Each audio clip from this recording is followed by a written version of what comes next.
Hello guys, അപ്പോൾ ഇന്ന് ഞാൻ വൈകുന്നേരം ആയപ്പോൾ ഞങ്ങൾ വീട്ടിലോട്ടൊന്ന് പോയിട്ടുണ്ടായിരുന്നു. നമ്മൾ വീട്ടിലോട്ട് പോവുകയാണ് കേട്ടോ. അപ്പോൾ കുറച്ച് മാങ്ങയൊക്കെ പറിക്കാനുണ്ടായിരുന്നു. അപ്പം വീട്ടിലോട്ട് പോവുകയാണ്. ഇപ്പോൾ ഞങ്ങളുടെ അമ്മയൊക്കെ താമസിക്കുന്നത് വാടക വീട്ടിലാണ്. അപ്പോൾ ഒരു വീട് വെക്കുന്നുണ്ട്. അപ്പോൾ ഞങ്ങൾ വീട് വെക്കുന്നുണ്ട്. അപ്പോൾ ഇതാണ് പണി നടക്കുകയാണ്. ഇപ്പോൾ വാർപ്പാണ്. ഇപ്പോൾ തട്ടൊക്കെ അടിച്ചേക്കുവാണ്. അപ്പം ഇതാണ് കയറി ചെല്ലുന്ന ഹാള്. മറ്റേത് അടുക്കളയാണ് കേട്ടോ.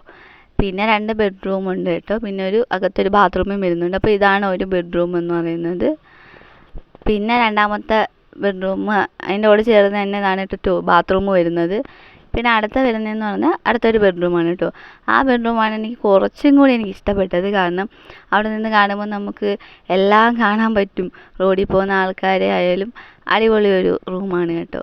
അപ്പോൾ ഇതാണ് ആ വീടെന്ന് പറയുന്നത്. പിന്നെ അടിപൊളിയായിട്ടുള്ള വയലുണ്ട്. പിന്നെ ഒരു അമ്പലമുണ്ട്.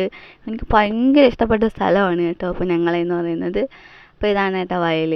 അപ്പോൾ ഒരുപാട് സ്ഥലമൊക്കെ ഉണ്ട്. പിന്നെ അങ്ങനെ മാങ്ങയൊക്കെ പറിക്കുന്നുണ്ട്. അപ്പം വിളഞ്ഞ് നിൽക്കുകയാണ്. അപ്പം നമുക്ക് പഴുപ്പിക്കാമല്ലോ, ചള്ളാക്കി കളയണ്ടല്ലോ. അപ്പോൾ ഇത്രയും മാങ്ങയാണ് നമ്മൾ പറിച്ചിട്ടുള്ളത്. പിന്നെ നമ്മൾ ടെറസിലോട്ട് കയറി പോകുന്നുണ്ട് കേട്ടോ. അവിടെ നിന്നുള്ള വ്യൂ ഞാൻ നിങ്ങൾക്ക് കാണിച്ചു തരാം. അടിപൊളിയാണ് കേട്ടോ. അവിടെ നിൽക്കുമ്പോൾ നമുക്ക് എല്ലാം കാണാൻ പറ്റും. അമ്പലമായാലും റോഡായാലും വയലായാലും എല്ലാം കാണാൻ പറ്റും. അടിപൊളി സ്ഥലമാണ് കേട്ടോ. എനിക്ക് അവിടെ നിന്ന് കല്യാണം കഴിച്ച് ഇങ്ങോട്ട് വരുമ്പം തന്നെ എനിക്ക് വിഷമം ഉണ്ടായിരുന്നു. ആ ഒരു സ്ഥലം നഷ്ടപ്പെടും. കാരണം ഒരിക്കലും ബോറടിക്കത്തില്ല നമുക്ക്. എത്ര വേണമെങ്കിലും നമുക്ക് ടൈം സ്പെൻഡ് ചെയ്യാൻ പറ്റും കേട്ടോ. അത്രയ്ക്കും അടിപൊളി സ്ഥലമാണ്. അപ്പോൾ ഇതാണ് ഞങ്ങളുടെ വീട് വന്നിട്ട്. അപ്പോൾ വീട് വെച്ചുകൊണ്ടിരിക്കുകയാണ്. അപ്പോൾ അത്രയേ ഉള്ളൂ. Tata bye bye.